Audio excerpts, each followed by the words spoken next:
Good morning. I'm Margie O'Driscoll, and on behalf of the Center for Innovation's Board of Directors, I'd like to welcome you to today's webinar. The mission of the center is to catalyze innovation in the architecture, engineering, and construction industry for a better tomorrow for all people. So we thank you for joining us today. We'd like to take a moment to express our gratitude to the many sponsors who make our work possible. We wouldn't be here today without your support. Today's webinar is a different offering from CFI's usual webinars. This morning, you'll hear from 5 people, 1 a resident of Kyiv, Ukraine, and 4 Californians who journeyed together to Kyiv last month. We will share with you a bit about what we saw, what we learned, and next steps. The Center for Innovation plans to host 10 Ukrainian government officials and design and construction professionals to the San Francisco Bay Area in January of 2023. This trip will focus on means and methods of construction that can accelerate reconstruction and create healthier buildings for workers, residents, and users of buildings. This trip is a follow-up to a conference that CFI and Dobrobot led in Kyiv last month that you'll hear more about. The Center for Innovation is partnering with Dobrobot, a Ukrainian-based non-governmental organization. They provide emergency repair of homes, schools, and hospitals damaged by Russian attacks. April, could you show the next photo? For those of you who may not have visited Ukraine, this is a map of the country and the areas where fighting is currently taking place. For context, Ukraine is very large, about 1.5 times larger than the state of California. The war has had a staggering impact on the people of Ukraine. The total number of Ukrainian and Russian troops killed or wounded since the war began is almost 500,000 people, according to the New York Times. According to the United Nations, Ukraine has a population of just over 36 million right now. This is a steep decline from 2020, when the population was almost 44 million. Many in Ukraine fear that some of those who have fled due to the war will never return. Nearly 1.5 million homes have been destroyed during the war in Ukraine, with direct damage and buildings and infrastructure estimated to have reached a total loss of over $135 billion. In the first year of the war, more than 700 attacks on hospitals, health workers, and other medical infrastructure in Ukraine were reported, according to an investigation by human rights groups. Next photo, please, April. Over 180 schools in Ukraine have been completely destroyed, and over 1,300 educational institutions have been damaged. This is a photo of Irpin University, a school of public finance in Irpin, a city close to Kyiv. The gentleman you see in the foreground is the president of the university, wondering how he will bring his students back. You'll hear more about our meeting with him later in this presentation. The scale of the devastation has been immense, and while some rebuilding is happening, it will take enormous resources to reconstruct this nation. And one thing that every architect and builder knows is that good planning can make all the difference in creating better projects. Once the war ends, Ukrainians will want to return immediately. And if they don't have homes, kindergartens for their kids, and jobs, they won't be able to return. Courageous leaders in Ukraine have been tasked by President Zelensky to not only repair infrastructure damaged by the war, but also begin planning now for peacetime reconstruction. Everyone who participated in this trip believes that the reconstruction of Ukraine must be led by this nation. Estimates of the reconstruction costs are enormous, making this the biggest opportunity for large-scale innovation in our industry since World War II. As CFI leader Zigru Bell reminds us, innovation in Ukraine will support efforts around the globe to respond to technically challenging questions, such as repurposing material waste from war, directly benefiting the industry when we plan to rebuild after demolition or other natural disasters. Many countries around the world face the challenge of mobilizing to build hundreds of thousands of housing units, and the world can learn a great deal from Ukrainian strength during this reconstruction process.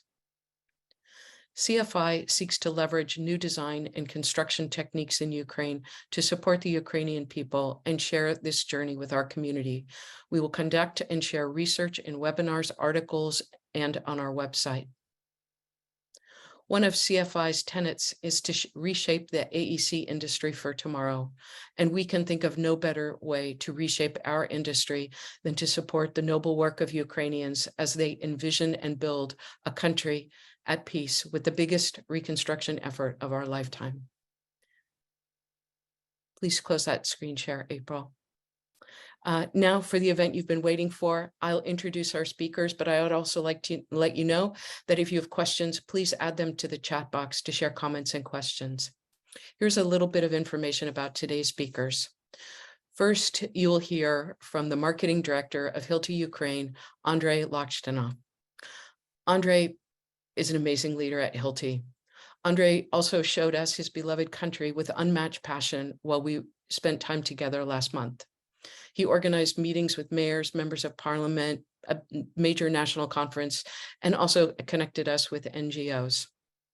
Like so many Ukrainians, he is deeply engaged in efforts to support his country, including serving as a leader at Dobrobot. There, he leads efforts to build a strong community of construction industry representatives to assist in Ukraine restoration. Next, we will hear from Nico Suvorov, the founder and CEO of SiteLink. His company is revolutionizing the construction industry with augmented reality solutions. Nico has also served as our translator, guide, and host extraordinaire during our time in Ukraine. In addition to being an amazing person, he also serves as an American leader with Dobrobot in his spare time. And finally, but certainly not least, you'll hear from San Franciscan David Wessel, who is a partner at Architectural Resources Group and is the CEO of ARG Conservation. He's an architectural conservator with over 30 years of experience in conservation and preservation of California landmarks and cultural resources throughout the Western United States. CFI board member Dean Reed will join in to remind us of any stories we might have missed while we were together on our trip to Ukraine. Andrei, would you like to get us started? Yeah, thank you very much for very good intro of myself. I'm really very happy to be here and to have an opportunity to communicate with all of you, telling my personal story of Dobrobot, and eventually story of Ukraine. You have probably seen a lot about Ukraine in the news, and I decided to start my part with a personal story and personal photo from my phone to show what life in Ukraine was after the war started and how is it today through my eyes. I'm gonna share the screen, and please tell me when you will see it. Great. We see it. Okay, yeah. So within the beginning of the war, many Ukrainians have become volunteers, helping those who are in need or those who are in the army. And we were helping basically with any way we could. In my case, sometimes it included unloading the humanitarian cargoes at the distribution center, as you can see on this photo, or even transporting a missing medicines to the specific people or hospitals, as you can see in this photo within my personal car.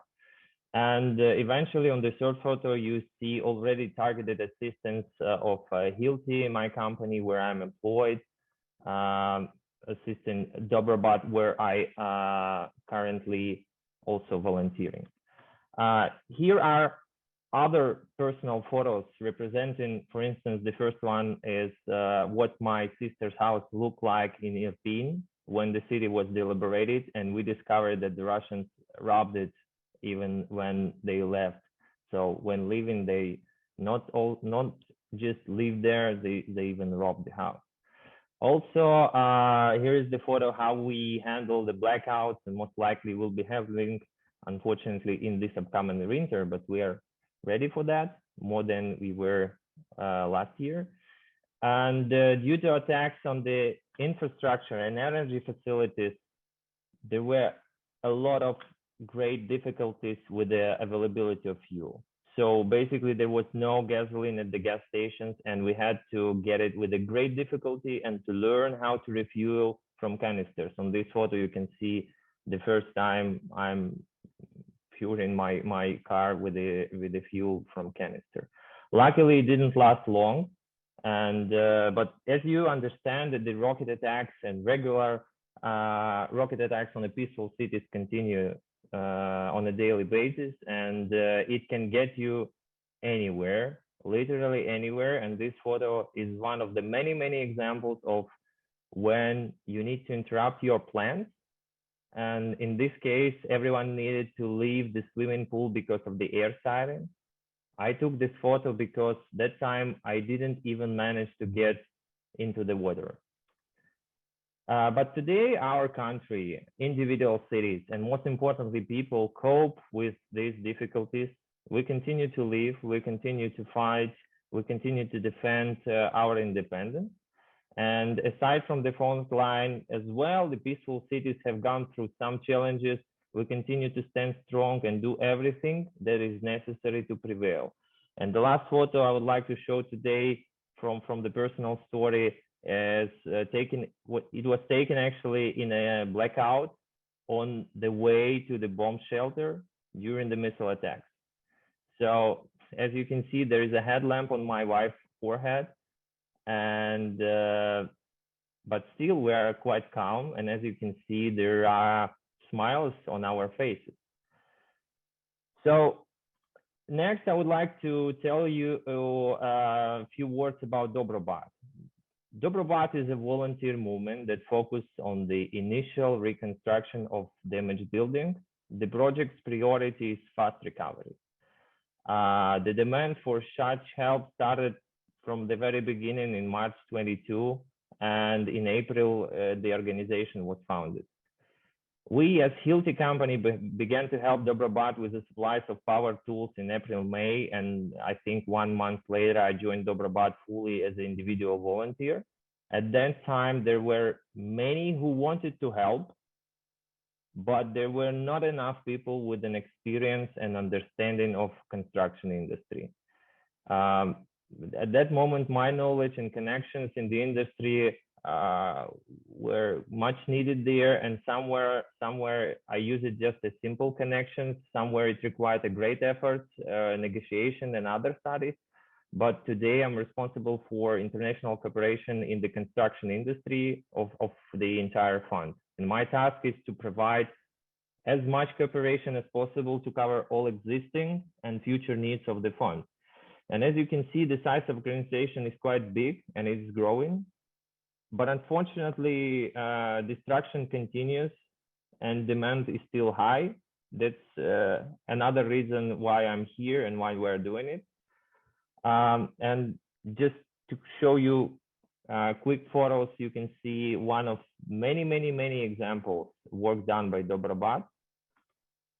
So this is what exactly this fast basic reconstruction is look like.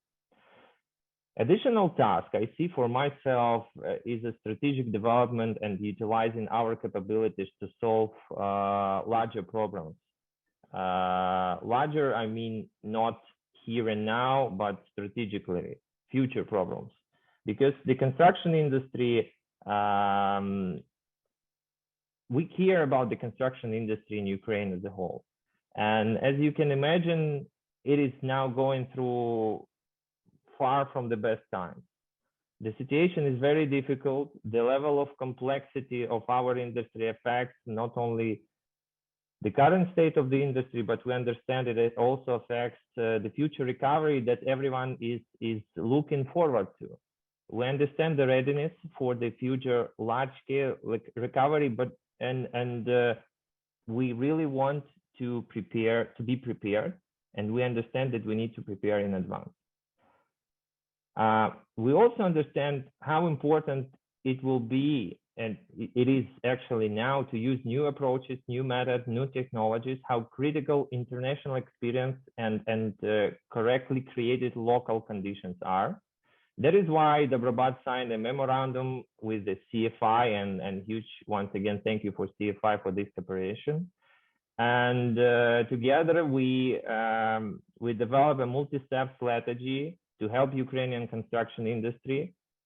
Last month, we had a series of important meetings, events, and the conversation that led to the agreements for the future rebuilding and initiatives.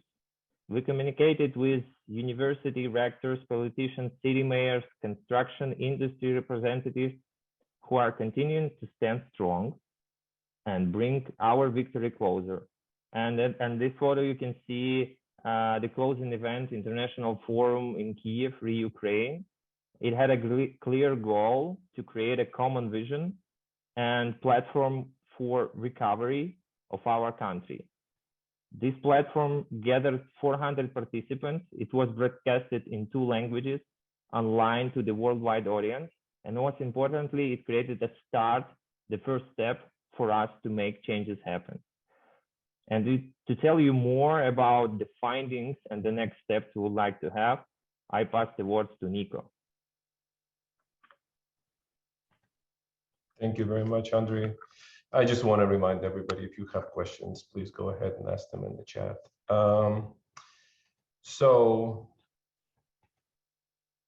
Yeah. Tell me if you guys see the slides. Yeah, we see. Got it. Yeah, looks great. Good. So we had an event 28th of July in Kiev.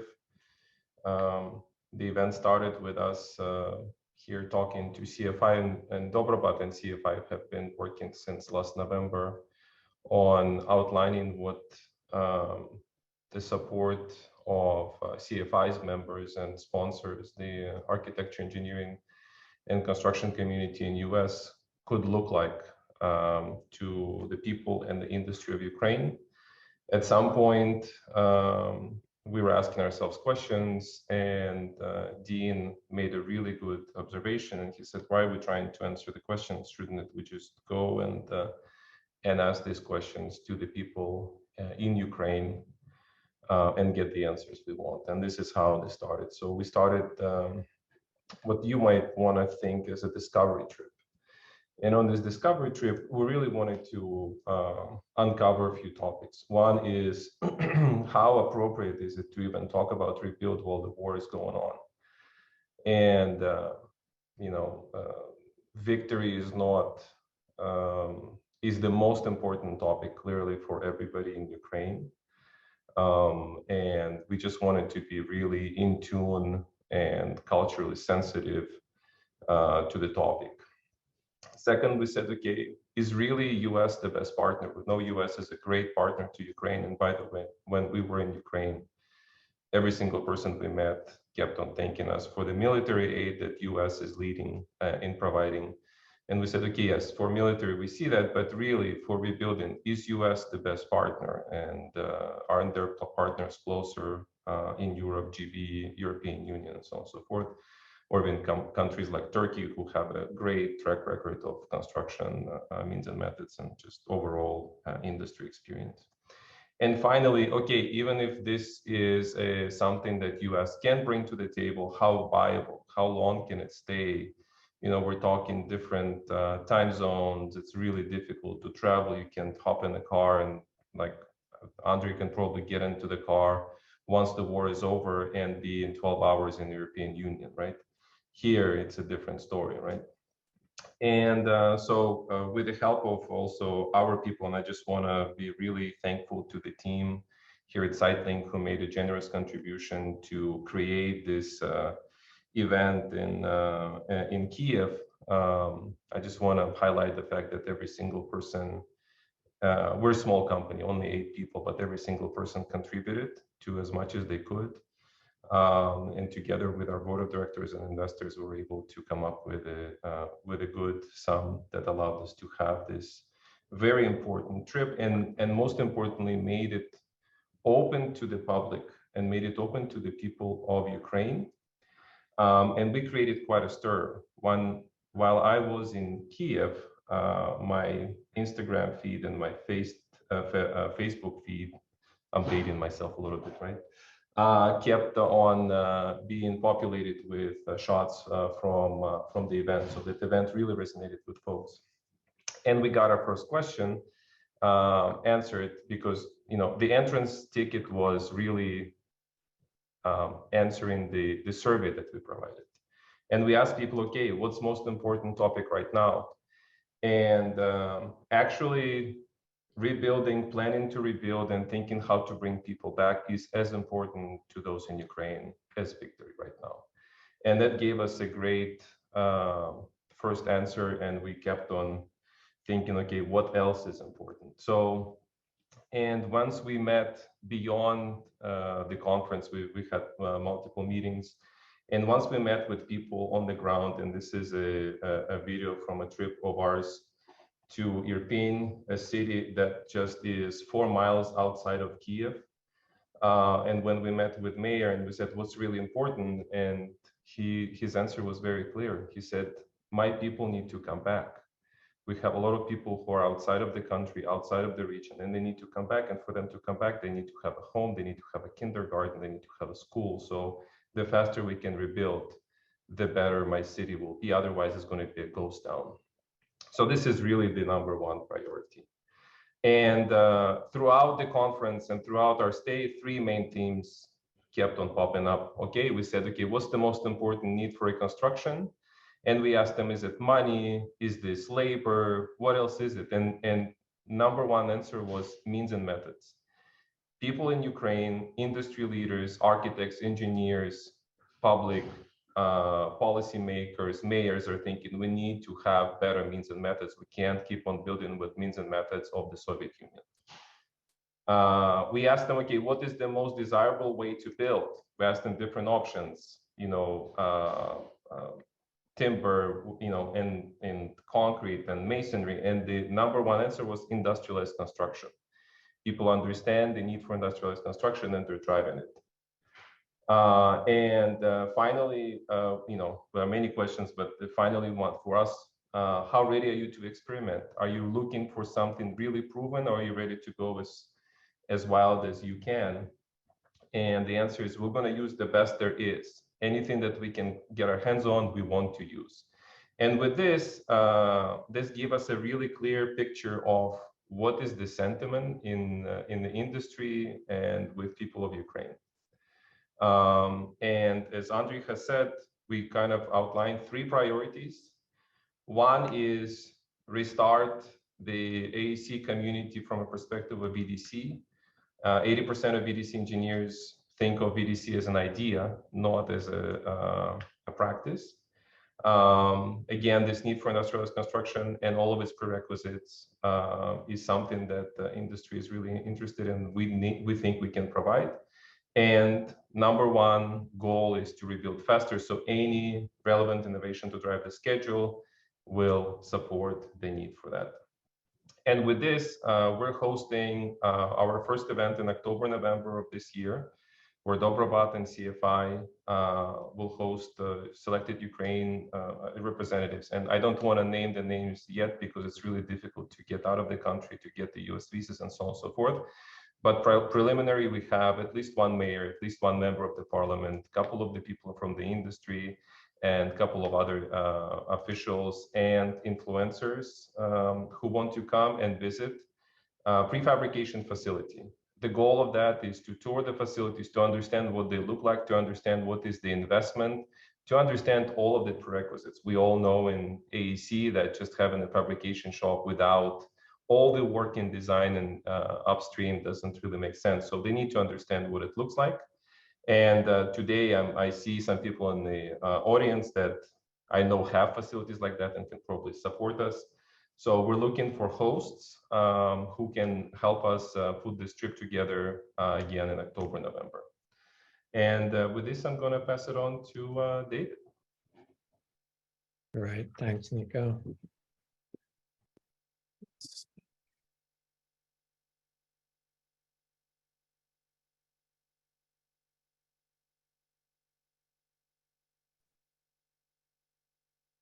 Are we good? Great, looks great. All right. Well, we've been hearing about the focus, which is technology and sharing of construction technology. However, there's another important dimension to recovery and reconstruction to consider to ensure that it's successful, and that is cultural heritage. And I was invited to join the team because of my background in cultural heritage preservation.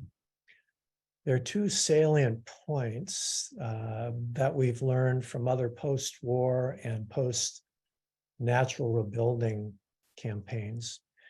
And the first is weaving cultural heritage, or the culture of daily life, into planning, design, and construction. And that's a vital component for recovery success, even in rebuilding quickly. And the second is that the local population must be integrated into both the planning and execution. It's important that regional characteristics are recognized and respected from the very beginning. Studies have shown that the best results happen when decisions about planning, reconstruction, and recovery are made at the local level. And so it was appropriate that the four of us started our journey into Ukraine from Warsaw, because here you see the old town that was completely decimated after World War II. And subsequently, it was faithfully rebuilt using historic photos, drawings, and written descriptions for reconstruction. Now, this is one approach for reconstruction, that is a faithful rebuilding, recreation of lost structures. But there are other methodologies and philosophies that can be considered, and how to recognize cultural heritage in reconstruction is now a very important question for Ukraine.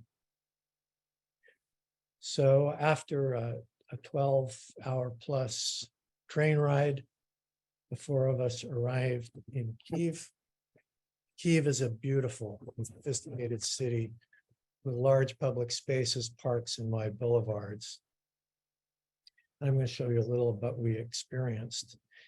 Here is the large square near our hotel where damaged tanks and personal vehicles were moved.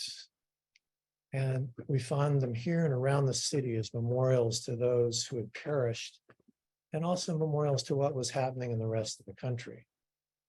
These vehicles were a sobering reminder of the ongoing conflict and representative of the stark contrast we were experiencing. And that's really the theme here, is the stark contrasts. We have a sophisticated city that appears to be functioning normally, but reminders pop up everywhere.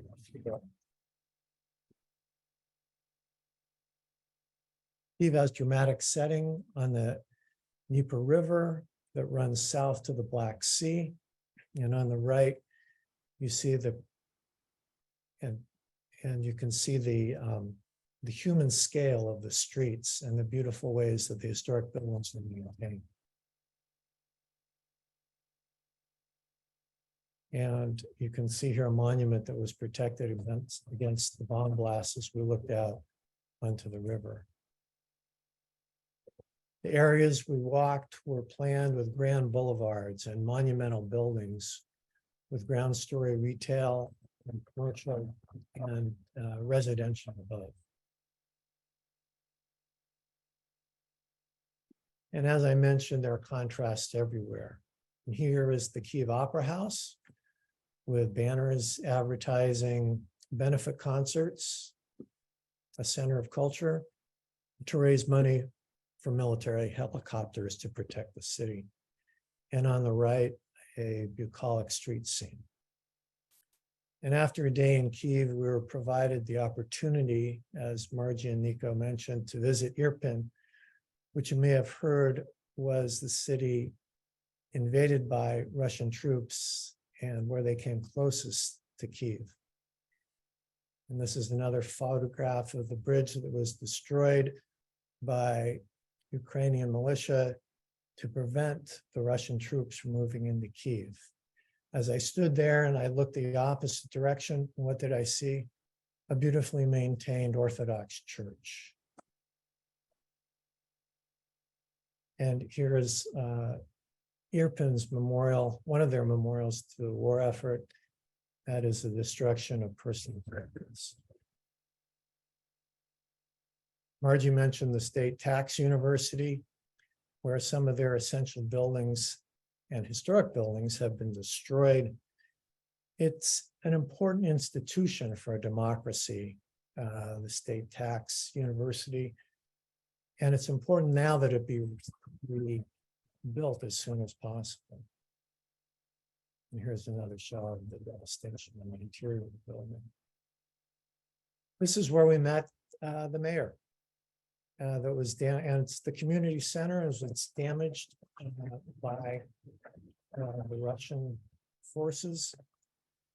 And the first thing that we heard from after our introductions with the mayor was him telling us of transparency. Transparency for all of the funds that have been funneling into his community so that everyone knows how the money is being spent.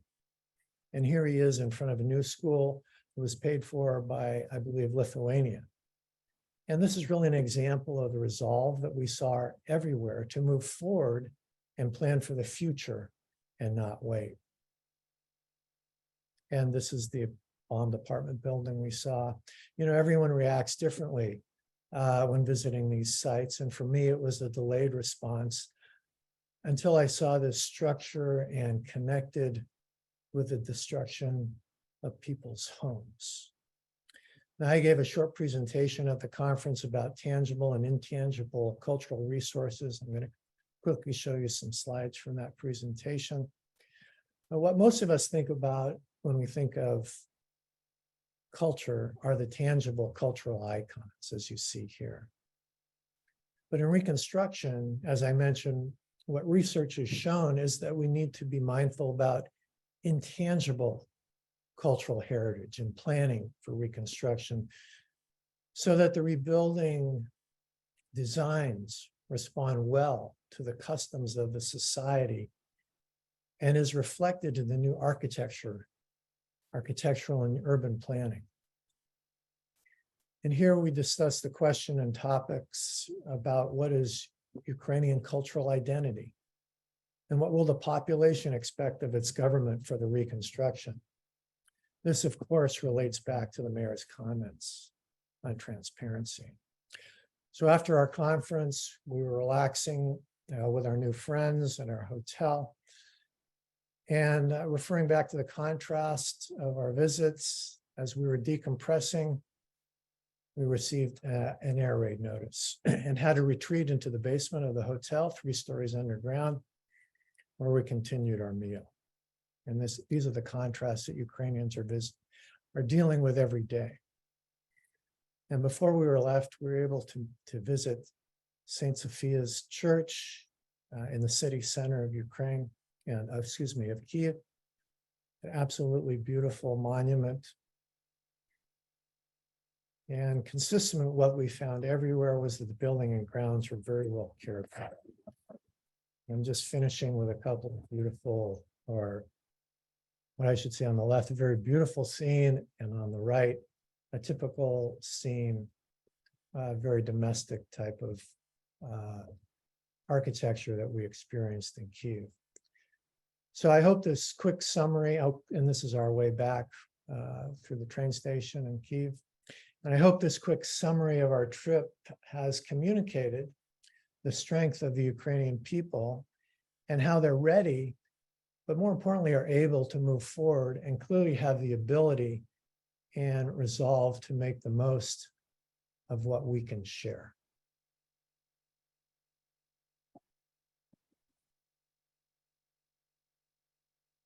David, thank you so much. That was, brought back so many memories of our trip. Dean Reed is on the call, and Dean Reed was part of our trip as well. And Dean, I'm just going to ask you whether you have any comments or thoughts of things that perhaps we forgot to mention.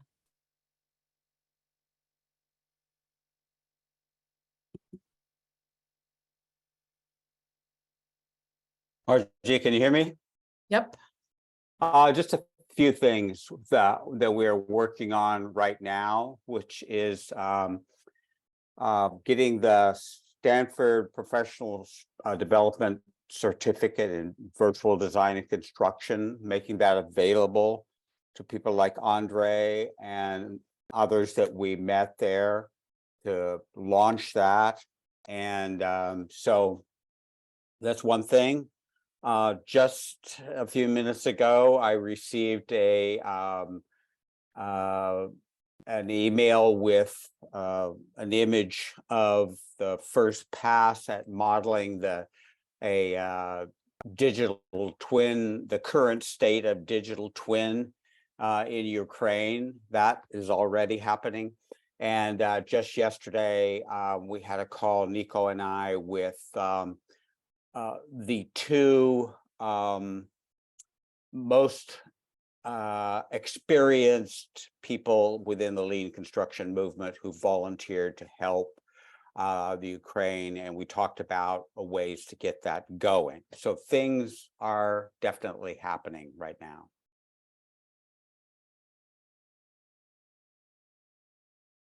That's great, Dean. Thank you so much for adding that. One of the things that I think cannot be understated was the spirit of inquiry that everyone on this study trip, had in coming to meet Ukrainians, excuse me, and talk with leaders there. I don't think there was any sense of we have any of the answers, but really a spirit of what might we do to serve this nation in defining its own path forward. And so I want to say that it's a different attitude than perhaps historically, governments have had at working with their partners. We really saw our role there as being in service to the people of Ukraine. And I think that there's a lot of global conversation also about corruption, which has plagued the country in the past. And as was mentioned earlier, in every conversation we had, it started with, we are starting to create processes to become a more transparent and open culture, and to share information, and to really forge a new sort of social contract between government and business and the people of the country. So I have to say, there were moments where I was really quite, I felt as though we as Americans had a lot to learn from Ukrainians, especially with the technical expertise and the technical opportunities often offered through technology on people's phones. So you did see this bomb alert that we received a couple of times a day, which is part of daily life in Ukraine now, which alerts people when Russian missiles are headed towards Ukraine, and then geolocates exactly where they're coming, so that you could actually know, is it coming towards me, and what do I do, and where do I go? What is the closest bomb shelter? And while the idea of the creation of such an app, if you will, is horrifying, the opportunities for protecting the people of Ukraine are quite profound. So I think there are so many things that we as Americans can actually learn from Ukrainians, not just technologically, but also from a sense of resilience, fortitude, and creativity at responding to a horrifying intervention. Andre, you've heard everyone's presentations. I'm wondering if there's anything you might want to add to, because you haven't seen all these presentations, anything that you might like to add that we might have forgotten. I think pretty much everything covered. I just would also maybe additionally comment regarding, if you have any questions or comments, please put them in the chat. We would like to have a discussion rather than just a presentation. So we're very much looking to the follow-ups in any way we can have it. Thanks, Andre. Nico, any thoughts from you? Yeah, I think there are two questions there, Margie, that you might want to address, but while you preparing your answers, I just want to touch the topic of corruption. And I like to tell stories, so there's going to be a story. It's going to be a scenic one. Give me a minute, please. So we had this great event in Kiev, this forum. 600 people signed up. We could only host 200 in person. We had 1,200 views the first week online after the event. And we had 3 different panels. Panels consisted of, again, we had mayors, we had 2 deputy ministers. So high level, we had head of like architecture organization, I guess it would be equivalent of AIA here. And they've been talking for half a day, and then they said, okay, let's open it up for a question. And the person just stood up and said, are we going to talk about corruption or no? So, you know, and we learned that through the circumstances, and again, Ukraine did not choose to be in this position. And Ukraine really was given by the world 96 hours. And I like to say that Ukraine is living its longest 96 hours. They learned to be really straightforward and address topics head on, including corruption. So, you know, that's why all of these initiatives are making it very easy now to be transparent. Mayor of Irpin has a really interesting way of working with donors, where he's basically saying, look, I just need a kindergarten. I don't want you to worry about where your money is going. You can hire your own designer, you can hire your own architect, you can hire your own general contractors, you can procure all the materials, you can find all the labor you want. All I need is the kindergarten before 1st of September so kids can go to kindergarten. And all I'm going to do is send my inspectors so I can commission the building. And I think this has been really the movement that's happening in Ukraine right now to create this transparency, you know, this radical transparency. Thanks, Nico. I see we have a question here from John Fairfield about how we are coordinating our work with that of the State Department and other NGOs. So the Center for Innovation has been working with the Department of Commerce, the U.S. State Department, and USAID, who've been our partners at understanding what we're doing and supporting our efforts. So we expect that that will continue over time. We've also been working with organizations like AECOM, which has signed a memorandum of understanding with the Ministry of Infrastructure of Ukraine at their plans for reconstruction. AECOM will be a principal partner in that. We're obviously looking to work with others, other companies who are doing that work. And we're also coordinating with a number of NGOs who reached out to us both before the conference and afterwards to provide a variety of support.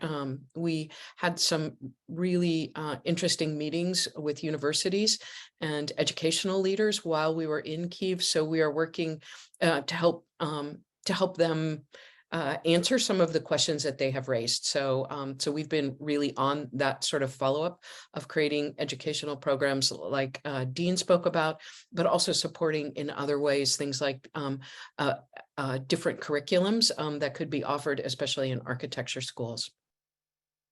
So let's see, we have a question here. Cheryl Michaels comments, I'm in Sarajevo, remembered its bombing by creating Sarajevo roses. These are small bomb craters on sidewalks and roads, which are filled with red paints. I see these as a comment for both remembering the past, but also points to how they've come back. That's such a great point, Cheryl. I'll turn it over to David in a minute, but I'll tell you that I've had a number of conversations with people who here in the United States who worked with the people at the 9/11 memorial about memorializing the pain and suffering and the timing of that, which happens. Obviously, Ukrainians are still in the midst of war. So there are some memorials which you saw in some of the photographs that David shared of bombed Russian military apparatus in Central Square. So you can't help but see that. But what those long-standing memorials will be, it may be too early for Ukrainians to decide exactly what those are, but part of David's very clear message at the conference was the need to plan for a keeping of this memory over time. So I'll turn it over to you, David, for more sophisticated comments than that. Well, you know, it's interesting when we talked with the mayor at Irpin, he showed us the plan that they already have in place for memorializing the destruction to their community center. And in that particular way of remembering the war, and we know that it will be victory, is enclosing the building in glass. And so it's going to be, the central portion of the building will be in glass. So that's one approach. Clearly, what we're seeing now are memorials, as we've shown you, of damaged vehicles and military equipment in Kyiv and Irpin, where we visited. And so that's another way to do it. But I think as we move forward, that is an important aspect of the recovery to be considering. How do we want to memorialize this conflict? And of course, there are a variety of ways. And I showed in Warsaw how the citizens decided to just completely rebuild, as they had to, with really no indication that something had happened at that site. There are other ways to do it, of course. And that's something that I think in parallel with this planning for rapid recovery that I know Ukrainians are so anxious to get going on, that we should not be forgetting. And I think perhaps, as I noted, a regional response is appropriate, but then perhaps maybe an overarching plan as the country recovers. Thanks, David. We have a question here from CFI founder and board member Zig Rubel, which I think is worth sharing. And I think I might frame it for Andre to respond to, and then perhaps Nico. So Zig's question is, what would a presentation like this look like in a year as it relates to innovation? And if the war stops soon and reconstruction begins, what would that look like?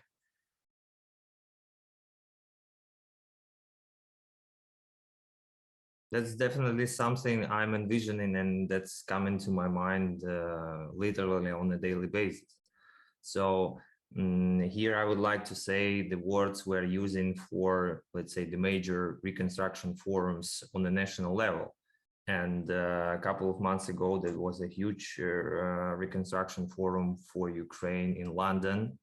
And the mojo of this forum was actually Build Back Better.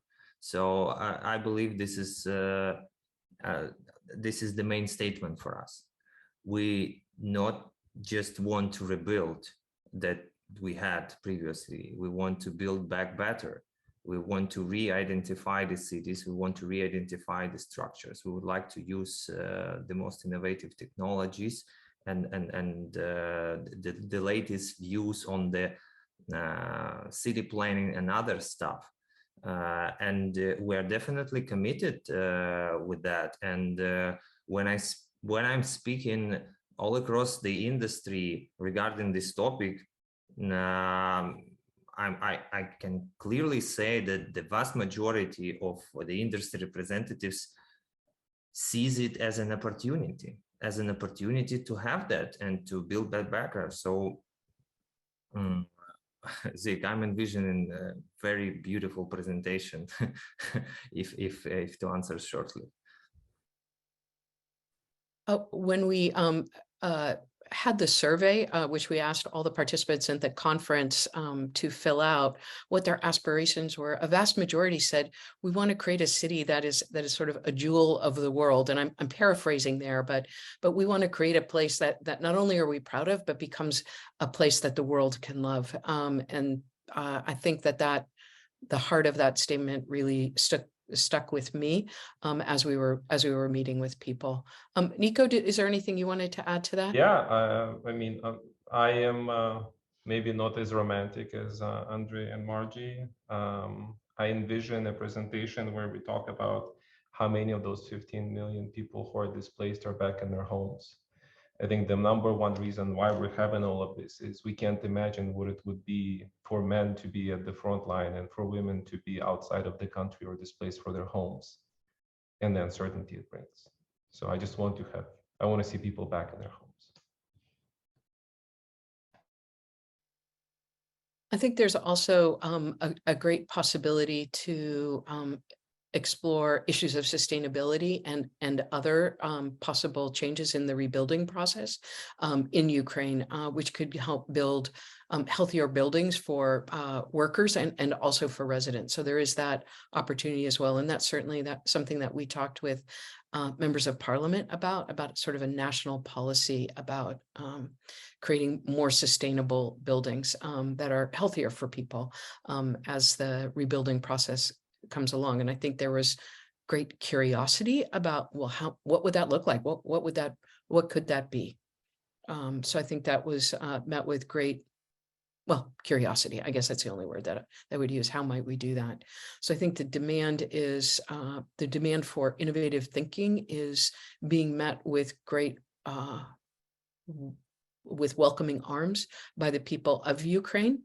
And they're sort of saying, oh, that's interesting, tell me more. And I think that provides just an enormous opportunity for reconstruction. And as Zig said, and what I mentioned in the introduction,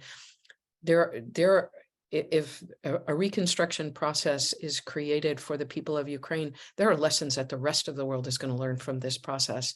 So while it may seem like Ukraine is really far away, we are all going to benefit for our support of this nation, both technically as well as emotionally.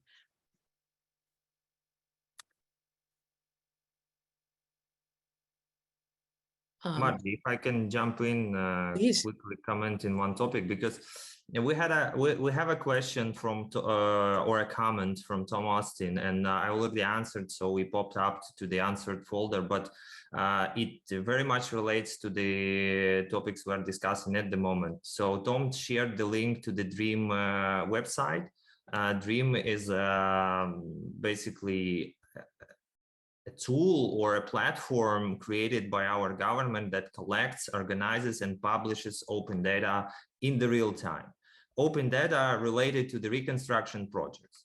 And this is actually a nice example how digitalization and Margie's examples that we described really fits to the current, let's say, setup of our country, of our mindset. This is how we would like to use innovations in any aspects we can.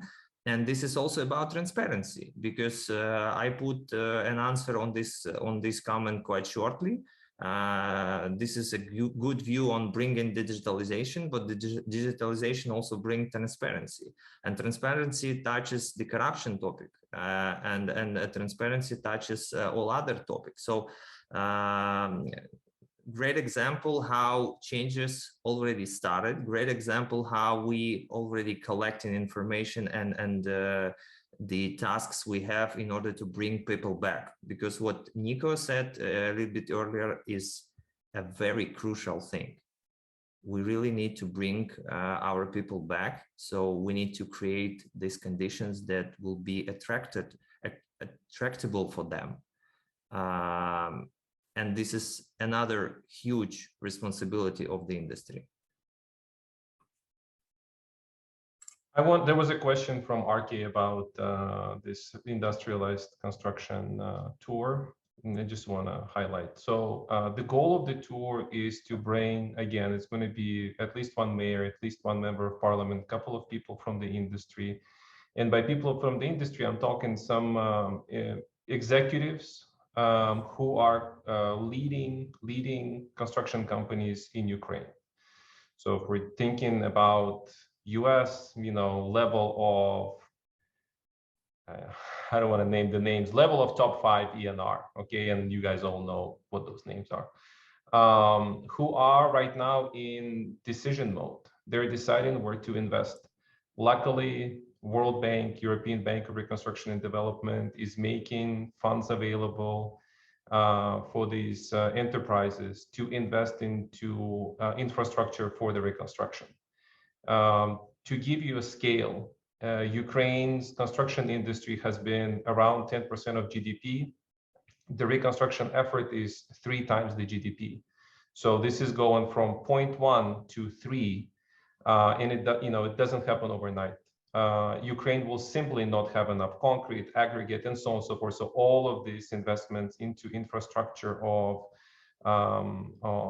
reconstruction need to be made.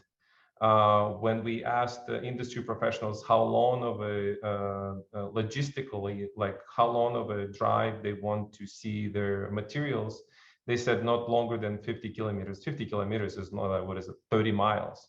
So you know, there's going to be a lot of small facilities that service this 30 to 50-mile radius construction.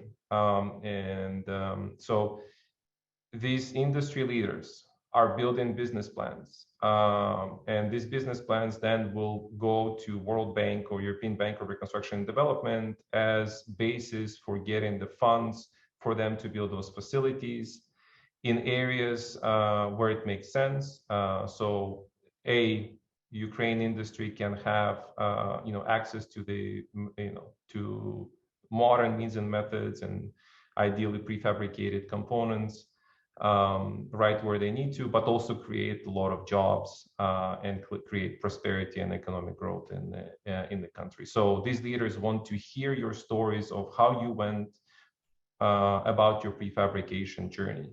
And we know those who do prefabrication, you know that you can't just have a prefabrication shop. First, you have to do a lot of investment upstream into how you design and your work and how you schedule, pre-construction, design, engineering, all of this. And they just need to hear it so they can make decisions based on the facts and understand what it looks like. Ideally, the journey, and I know some of the companies, they've been on this industrialist construction journey for 30 years. If we can get it to 3, that would be great. Thank you. Nico, that was fantastic. Unfortunately, we're coming to the end of our time together. So I'm going to have to thank all of all the people who spoke today, as well as those in our audience. So I do have a couple of concluding remarks. April, could you put up that last slide? I'd really like to thank Andre, David, Dean, and Nico for spending this morning with us, and all of you in our audience. As I mentioned at the start of the webinar, the Center for Innovation is actively seeking financial support to bring Ukrainian leaders to the Bay Area in January. If you can help, please reach out to me via the Contact Us link on the Center for Innovation website. In addition, the Center for Innovation is collaborating with Stanford University to create a virtual design and construction program for working professionals in Ukraine. Dean Reed told you a little bit about that.